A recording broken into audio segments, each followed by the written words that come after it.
Tuhan bersamamu.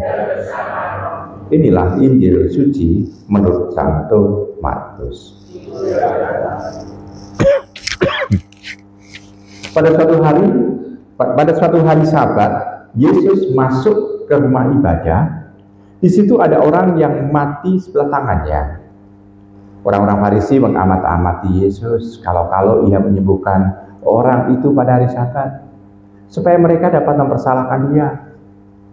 Kata Yesus kepada orang yang mati sebelah tangannya itu, "Mari, berdirilah di tengah." Kemudian Yesus berkata kepada mereka, "Manakah yang diperbolehkan pada hari Sabat? Berbuat baik atau berbuat jahat? Menyelamatkan nyawa orang atau membunuh orang?" Tetapi mereka itu diam saja.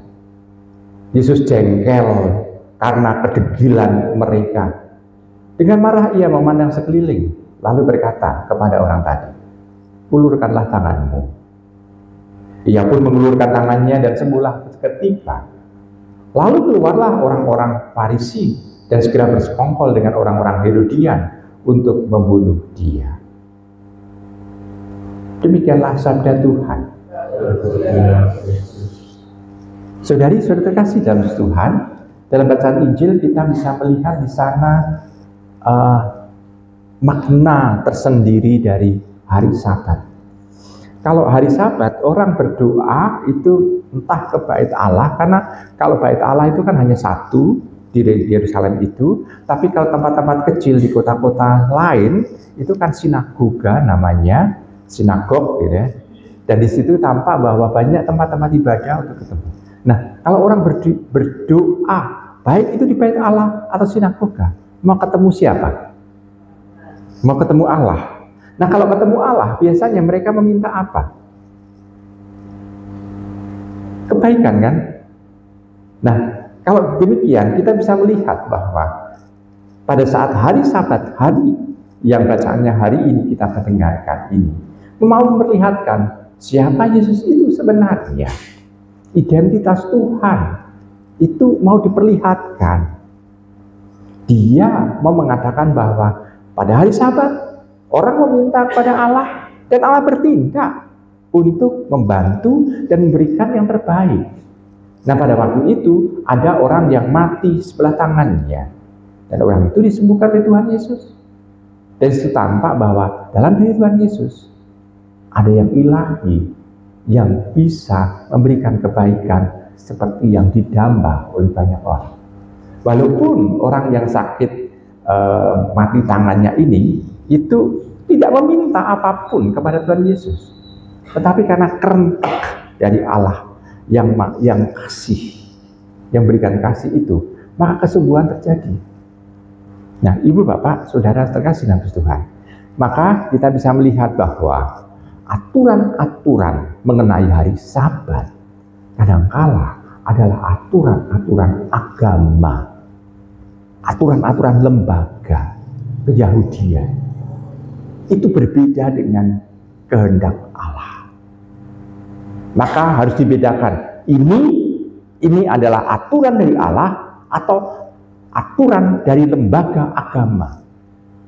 Kadangkala orang rancu antara aturan dari Allah sendiri dan juga agama. Baik, ambil contoh. Contohnya begini aja, paling gampang lah dalam kehidupan sehari-hari. Paling gampang itu adalah soal perkawinan, ya. Baik, misalnya ambil contoh. Kenapa gereja tidak bisa menikahkan orang yang impoten? Karena Tuhan sudah menciptakan orang itu menjadi impoten, sehingga perkawinan itu tidak akan bisa disempurnakan karena orang impotensi itu. Sedangkan kalau perkawinan beda agama, kenapa gereja masih bisa memberikan izin atau dispensasi? Ya, karena itu adalah aturan gereja, bukan aturan dari Allah. Maka untuk supaya orang bisa melanggar aturan gereja itu dia menikah beda agama, maka harus minta izin pemimpin gereja, yakni uskup. Dan uskup biasanya kalau di tempat kita menunjuk vicar. Nah, maka ibu bapak saudara kasih, itu kita bisa membedakan ini. Jadi aturan yang dari Allah dan aturan. Nah, orang-orang Farisi zaman itu menganggap aturan lembaga hari Sabat dianggap ini turun dari Allah.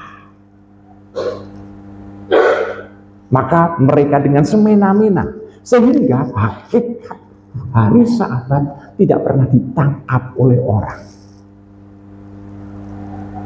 Nah, ibu bapak, saudara sekasih dalam Tuhan, maka kita di dalam kita berhadapan dengan hukum, kita harus tahu dulu ini dari mana, hukum dari mana, hukum dari Allah atau hukum dari agama atau hukum dari masyarakat. Kalau masyarakat kita tahu hukumnya seperti itu. Maka ibu bapak saudara kasih dalam Tuhan, kita diberi kepekaan, diberi akal budi, maka kita tidak bisa bersikap seperti orang Farisi itu yang meninggikan hukum agama menjadi hukum Allah. Berarti mentuhankan siapa? Yang membuat agama siapa? Kan manusianya. Allah memang yang membuat, tetapi yang ikut campur tangan banyak siapa? Manusia. Maka ibu bapak, saudara kasih, agama memang dari Allah, kita percaya. Tetapi manusianya kan ikut campur tangan yang banyak di sana, sehingga aturan-aturan makin lama makin banyak. Maka kita diberi kepekaan untuk itu, maka kita mencoba untuk melakukan yang terbaik.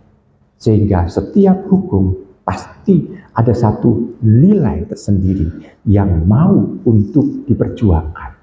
Dan kita mau untuk menggali itu lebih dalam lagi.